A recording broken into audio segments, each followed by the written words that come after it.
सत्यानाश। अरे बहू, अब कितना तेल पिलाएगी? ये चाय है या तेरी तरी वाली सब्जी जो इसमें भी तूने तेल ही झोंक दिया? अरे माँ जी, चाय में तेल डालने से ना बॉडी डिटॉक्स हो जाती है, ये सेहत के लिए अच्छा होता है। हे भगवान, ये तेल की फैक्ट्री बिल्कुल नहीं मानने वाली। मेरी मान तो ये डिटॉक्स सब छोड़ और हमारे लिए शुद्ध चाय बना कर ले आ। मेरा क्या है, बना लाती हूँ। मैं तो आप लोगों की सेहत के लिए सोच रही थी। कुछ देर बाद वो सबके लिए बिना तेल की चाय लेकर आती है। फिर सबके लिए नाश्ते में तेल में डूबे हुए मूली के पराठे बना कर ले आती है। अरे बाप रे, ये पराठे पर तेल लगाए या तेल में पराठे? इतना तेल कौन डालता है पराठे में? भाभी, आपकी माँ ने आपको इतना भी नहीं सिखाया क्या? इतना तेल पराठों में? ये भाभी तो हमारा वजन बढ़ा कर ही रहेंगी। अरे बहू, इतने तेल में तो पूरी कॉलोनी के पराठे बन जाते हैं, जितने में तूने सिर्फ हम 4 लोगों के लिए बना डाले। रूपाली, तुम्हारे हाथ के तेल का खाना खाकर तो ना हम सबका कोलेस्ट्रॉल खूब बढ़ जाएगा। कितनी बार कहा है बहू, तू सब्जी में इतना तेल मत डाला कर, यह हम सबकी सेहत के लिए हानिकारक है। अगर बहू को नहीं आता खाना बनाना तो तुम क्यों नहीं सिखा देती इसे? इतना तेल सब्जी में डालने से हम लोगों की सेहत को तो नुकसान ही है, साथ ही साथ हमारा राशन में खाना भी ज्यादा वेस्ट होगा। ठीक है, अब मैं भी उसके साथ रसोई में जाऊंगी। अगले दिन जब सुमित्रा रसोई में जाती है, तब तक उसकी बहू रूपाली कढ़ाई गैस पर चढ़ा चुकी थी। लेकिन कढ़ाई में इतना तेल देखकर तो उसके होश ही उड़ जाते हैं। हे राम, ये कढ़ाई भरकर तेल! अरे इसमें खाना बनाना है, नहाना नहीं है। क्या माँ जी, थोड़ा सा ही तो है, देखो। अरे पागल, इतने में तो पूरे मोहल्ले का खाना बन जाए जितना तूने अभी डाला है। इस गोभी को देख रही है कैसे हिचकोले मारते हुए इस तेल में मजे से डांस कर रही है। और आलू, ये तो ऐसे आराम से लेटा हुआ है जैसे इसे आयुर्वेदिक मसाज दी जा रही हो। मेरी माँ ने कहा था कि खाना ऐसा बनाना कि ससुराल वाले उंगलियां चाटते रह जाएं। अरे तो खाना अच्छा बनाने के लिए कहा था, ये थोड़ी ना कहा होगा कि सबको दिल का दौरा पड़ जाए ऐसा खाना बनाना। तभी उसका ससुर भी वहाँ आ जाता है।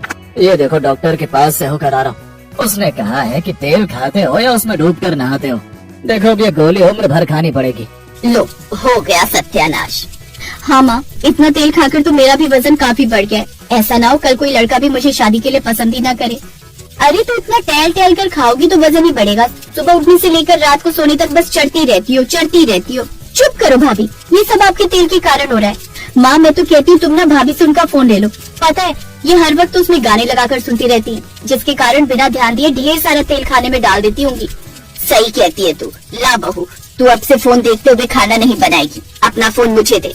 लेकिन माँ जी, जी तो चाहता है तेल के साथ साथ ढेर सारा नमक और मिर्च भी उड़े तो खाने में, और खासकर इस ननद के खाने में। कुछ देर बाद वो साग की सब्जी बनाकर सबको परोसती है। हे भगवान, पहली बार तेल में डूबा हुआ साग देखा है। भाग्यवान तुम चाहते हो कि तुम्हारा सिंदूर कुछ दिन और बचा रहे, तो बहू को समझा लो वो खाने में तेल बिल्कुल न डाले। बेफालतू में 10 बातें सुनकर आया हूँ डॉक्टर से। उसको तो लगता है मैं किसी तेल की फैक्ट्री में काम करता हूँ। ना ना, मुझसे तो नहीं खाया जाएगा ये खाना। तो मेरे लिए खिचड़ी बना दे भाग्यवान। माँ जी, क्यों? मैं ही बना कर ले आती हूँ ना पापा जी आपके लिए। रहने दे, नहीं तो तू उसको भी तेल में डूबी हुई खिचड़ी बना कर ले आएगी, मैं ही बना देती हूँ। गुस्से में सास रसोई में जाती है और खाना बनाने लग जाती है। फिर वो सभी खिचड़ी खाते हैं। रूपाली वो साग बाहर कुत्तों को डाल देती है, लेकिन कुत्ते भी वो साग नहीं खाते। ये देख रूपाली, इंसानों के तो भाव बड़े ही है खाने को लेकर, लेकिन इन कुत्तों के भी बढ़े हुए हैं। ऐसे कुछ दिन बीतते हैं, लेकिन रूपाली सब्जी में ज्यादा तेल डालने की आदत छोड़ ही नहीं पाती। फिर एक रोज, रूपाली, कल मेरे कुछ क्लाइंट्स आ रहे डिनर पर। वो मुझे बहुत बड़ा ऑर्डर देने वाले हैं। अच्छा सा डिनर तैयार कर देना, लेकिन ध्यान रहे उसमें तेल भर भर कर मत डाल देना। अरे आप बेफिक्र रहो, मैं हिसाब से ही डालूंगी। पता है तुम्हारा हिसाब। माँ कल जब ये खाना बनाए तो आप भी इसके साथ रसोई में रहना। ठीक है बेटा, तू फिक्र मत कर, मैं देख लूंगी। अगली शाम जब वो डिनर की तैयारी करने लगी तो हाँ, बस बस बस बस इतना ही तेल काफी है। अरे लगता है लघु शंका आई है, बहू मैं अभी आई। सास की रसोई से जाती ही रूपाली फिर अपनी हरकतों पर उतर आती है। तेल कुछ ज्यादा ही कम नहीं है, इतने से तेल में क्या ही मजा आएगा, और डाल देती हूँ। अब रूपाली फिर से ज्यादा तेल हर सब्जी में डाल देती है। फिर शाम को जब मेहमान आते हैं, अरे अंकुर, सब्जी कहाँ है? ये क्या? ये तो नहीं सब्जी। ये सब्जी नहीं बल्कि सब्जी का सागर है। मुझे तो लगता है तुम्हारे तेल की फैक्ट्री भी है। ना ना, मैं इतना तेल वाला खाना नहीं खा सकता, मैं बाहर ही डिनर कर लूंगा। अरे नहीं नहीं सर, मैं अभी आपके लिए बाहर से ऑर्डर कर देता हूँ। तो रूपाली पर बड़ा गुस्सा आता है और अब वो रूपाली को सबक सिखाने की ठान लेते हैं। फिर अगले दिन, मेरे सीने में बहुत तेज दर्द हो रहा है। ये कहते ही अंकुर जमीन पर गिर जाता है। क्या हुआ जी? क्या हुआ आपको? हे राम, इस बहू ने मेरे बेटे की जान ले ली। तेल पिला पिला कर बेचारे को हार्ट अटैक आ गया। मेरा बेटा हमें छोड़कर चला गया। नहीं माँ जी, ऐसा मत कहिए माँ जी, इन्हें कुछ नहीं हुआ है।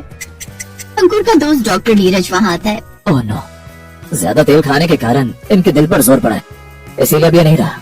ये सुनकर रूपाली जोर जोर से रोने लगती है। अंकुर, मुझे माफ कर दो, प्लीज वापस आ जाओ। मैं अपनी सादत को हमेशा के लिए बदल दूंगी। आज के बाद कभी तेल नहीं डालूंगी, आपकी कसम। पक्का ना? अंकुर, आप ठीक है? हाँ अभी तो ठीक है, लेकिन अगर भाभी आपने सब्जियों में ज्यादा तेल डालना नहीं छोड़ा तो ऐसा ना हो कि एक दिन आपको ये दिन भी देखना पड़े। नहीं नहीं, मैं वादा करती हूँ आज के बाद मैं सब्जियों में कभी ज्यादा तेल नहीं डालूंगी। यहाँ तक कि अब तो भटूरे और पूरी भी पानी में ही तलूंगी। ये सुनकर सभी जोर जोर से हंसने लगते हैं। उस दिन के बाद रूपाली ने अपनी सादत को हमेशा के लिए बदल दिया और अब वो सब्जियों में बड़ा ही सोच समझकर तेल डालती।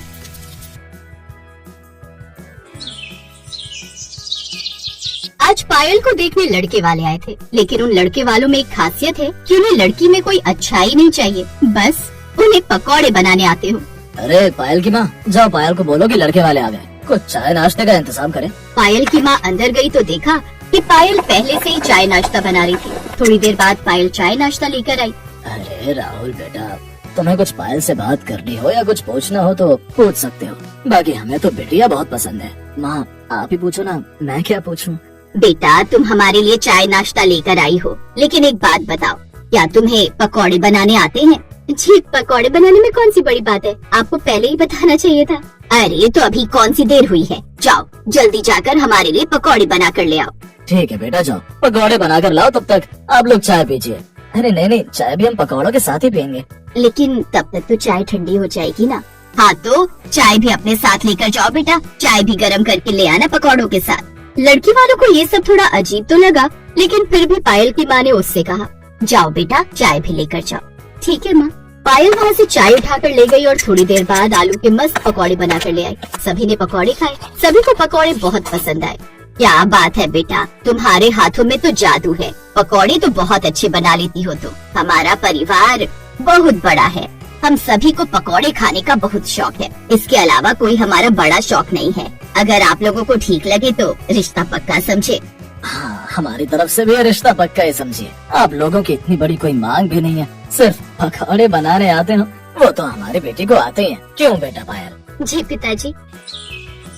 तो इस तरह राहुल की शादी पायल के साथ हो गई। ससुराल में उसकी 2 जेठानियाँ, 2 जेठ, एक ननद, सास ससुर और राहुल को मिलाकर बहुत बड़ा परिवार था। आज पायल की घर में पहली रसोई थी। बेटा, आज रात तुम्हारी इस घर में पहली रसोई है, हम सबके लिए खाना बना दो। लेकिन सासू माँ, खाने में क्या बनाना है? तभी वहाँ पर पायल की दोनों जेठानियाँ रानी और मोहिनी आ गई। सासू माँ, आपने देवरानी जी को बताया नहीं क्या? देवरानी जी, तुम मेरे लिए प्याज के पकौड़े बना दो और कुछ नहीं। और देवरानी जी, मेरे लिए बैंगन के पकौड़े बना देना, जिन्हें खाकर मजा आ जाए। बेटा मेरे लिए पालक के पकौड़े बना देना। बहू, मेरे लिए मूली के पकौड़े बना देना, सारा सामान तुझे किचन में ही मिल जाएगा। और हम तीनों भाइयों के लिए जो तेरा मन करे उस चीज के पकौड़े बना देना, हम लोगों की कोई डिमांड नहीं है। हाँ, बस पकौड़े होने चाहिए और वो भी स्वादिष्ट। लेकिन भाभी, मेरी तो एक डिमांड बहुत बड़ी, छोटी सी प्यारी सी ननद की डिमांड माननी ही पड़ेगी। मेरे लिए आप पनीर के पकौड़े बना देना। लगता है इन लोगों ने कभी जिंदगी में पकौड़े ही नहीं खाए। क्या सोच रही है बहू, तुझे कोई दिक्कत है क्या? नहीं नहीं सासू माँ, कोई दिक्कत नहीं है, मैं बस पूछना चाहती हूँ कि आप लोग चटनी कौन सी लेंगे पकौड़ी के साथ? नहीं नहीं बहू, कोई चटनी वटनी नहीं चाहिए। ठीक है सासू माँ, अभी बनाती हूँ। पायल किचन में गई और पकौड़े बनाने लगी। पहले तो उसे लगा कि पकौड़े जल्दी से बन जाएंगे, लेकिन पकौड़े बनाने थे इसलिए उसे बहुत टाइम लग गया। किसी को पनीर के पकौड़े खाने थे तो किसी को पालक के, तो किसी को बैंगन के। इस वजह से उसे तैयारी करने में ही 1 घंटा लग गया। फिर उसके बाद उसने पकौड़े बनाना शुरू किया। अरे बाप रे, इस पकौड़े वाले परिवार ने तो मुझे परेशान करके रख दिया। खैर कोई बात नहीं, आज पहली रसोई है इसलिए इन लोगों को पकौड़े खाने होंगे। कल से तो खाना ही बनाना होगा। पकौड़े बनाने से आसान तो खाना बनाना ही है मेरे लिए। पायल ने सबकी पसंद के पकौड़े बनाए और सभी को सर्व कर दिए। सभी को पकौड़ों का स्वाद बहुत अच्छा लगा। क्या बात है पायल, तुझे तो पकौड़े बहुत अच्छे बनाने आते। इतने अच्छे अच्छे पकौड़े हम लोग भी नहीं बना पाते। हाँ पायल, बहुत अच्छे पकौड़े बनाए तुमने। अरे देवर जी, हमने जब एक बार सब्सक्राइब